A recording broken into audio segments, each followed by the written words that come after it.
તો હાલ સમાચાર પ્રાપ્ત થઈ રહ્યા છે। વડોદરાના પાદરા તાલુકામાં રાજકીય ગરમાવો જોવા મળી રહ્યો છે। ભાજપ કોંગ્રેસના નેતાઓ વચ્ચે શાબ્દિક યુદ્ધ શરૂ થઈ ગયું છે।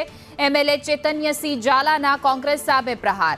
કોંગ્રેસના જશપાલસિંહ પઢિયારને અભણ કહ્યા તો જશપાલસિંહ પઢિયારે વળતો જવાબ આપ્યો। પઢિયારે ચેતન્યસિંહને જુઠ્ઠાસિંહ ઝાલા ગણાવ્યા છે। બંને નેતાઓ વચ્ચે સોશિયલ મીડિયા પર યુદ્ધ છેડાઈ ગયું છે અને એકબીજા પર વાકપ્રહાર કરી રહ્યા છે। સોશિયલ મીડિયા ઉપર આરોપ લગાવવામાં આવ્યા। પાદરાના ધારાસભ્ય ચેતન્યસિંહ ઝાલાએ જે ભાજપના છે તે પૂર્વ ધારાસભ્ય જસપાલસિંહ પઢિયાર જે કોંગ્રેસના છે તેમના બંને વચ્ચે શાબ્દિક યુદ્ધ શરૂ થઈ ગયું છે।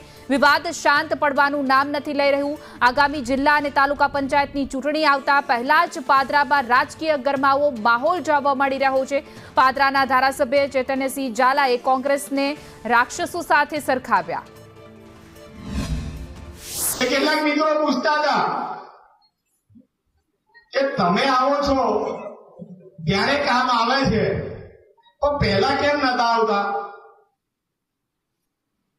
ત્યારે મને પણ વિચાર થયો કે આટલા બધા કામ જો પહેલા કરાવી દીધા હોત તો અત્યારે મારે કરવાનો વારો ના આવ્યો હોત।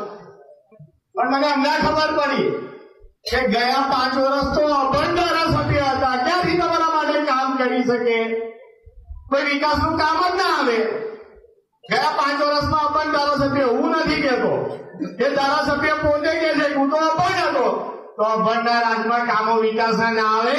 આ શિક્ષિત ધારાસભ્ય આવ્યો છે ને એટલે આજે તમારા માટે આટલા વિકાસના કામ લઈને આવ્યા છે। જે પ્રકારે એ વાતો કરી રહ્યા છે મને એમ લાગે છે કે આ જુઠ્ઠાસિંહ છે, જુઠ્ઠાસિંહ ઝાલા એ પ્રકારનું અત્યારે સામે આવી રહ્યું છે। કેમ કે જે પ્રકારની એમને મારી અભણની વાત કરી, પણ વાસ્તવિકતા હું 2012થી વિધાનસભાનું ચૂંટણી લડું છું। મારું એફિડેવિટ ખોલીને જોઈ લે પાદરાની જનતા, એ તો સરકાર તરત સામે જ મૂકે છે કે એફિડેવિટમાં હા મેં ગઈકાલે કીધું કે ભાઈ હા હું ઓછું ભણેલું છું, મેં એવું કીધું કે ઓછું ભણેલું છું। એટલે અત્યારે સારું છે કે ઓછું ભણેલા જ, બાકી પાદરાની અંદર હાલમાં જે રીતની પરિસ્થિતિ આવી રહી છે, જે પ્રકારે મેં અગાઉ વાત કરી કે ગામે ગામ દારૂની હેઠળીઓ, ઇંગ્લિશ દારૂના ધંધા જે પ્રકારે ચાલી રહ્યા, જે પ્રકારે ભ્રષ્ટાચાર ચાલી રહ્યો છે, સારું છે કે અમે અમારા સમયમાં